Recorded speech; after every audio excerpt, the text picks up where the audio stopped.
پاکستان میں کرپشن میں اضافہ، ٹرانسپیرنسی انٹرنیشنل رپورٹ جاری۔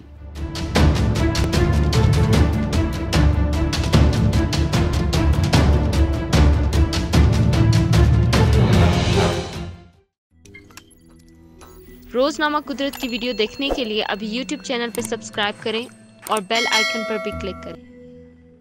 ٹرانسپیرنسی انٹرنیشنل کی رپورٹ کے مطابق پاکستان میں کرپشن گزشتہ برس کے مقابلے میں بڑھ گئی۔ ٹرانسپیرنسی انٹرنیشنل نے کرپشن سے متعلق عالمی رینکنگ جاری کر دی، جس میں 180 ممالک کی فہرست میں پاکستان کا 124واں نمبر آیا ہے۔ ٹرانسپیرنسی انٹرنیشنل رپورٹ کے مطابق کرپشن رینکنگ میں پاکستان کی گزشتہ سال کے مقابلے میں 4 درجے تبدیلی ہوئی۔ 2019 میں کرپشن سے متعلق اس فہرست میں پاکستان کا رینک 120 تھا۔ گزشتہ سال کرپشن کے خلاف پاکستان کا سکور 31 رہا، جبکہ بھارت کرپشن کے خلاف 40 سکور کے ساتھ 86ویں نمبر پر رہا۔ ٹرانسپیرنسی انٹرنیشنل رپورٹ میں صومالیہ اور جنوبی سوڈان کرپٹ ترین ملک قرار دیے گئے ہیں۔ نیوزی لینڈ اور ڈنمارک کرپشن کے خلاف 28 سکور کے ساتھ پہلے نمبر پر رہا۔ کینیڈا اور برطانیہ 77 پوائنٹ سکور کے ساتھ 11ویں، امریکہ 67 پوائنٹس کے ساتھ 25ویں نمبر پر رہا۔ سنگاپور کا سکور 85، برطانیہ کا 77، UAE کا 71 رہا۔ Chairman transparency international Pakistan chapter Sohail Muzaffar کا کہنا تھا کہ گزشتہ 2 برس میں نیب نے کرپشن کے 365 ارب روپے برآمد کرنے کا دعویٰ کیا، لیکن اس کے باوجود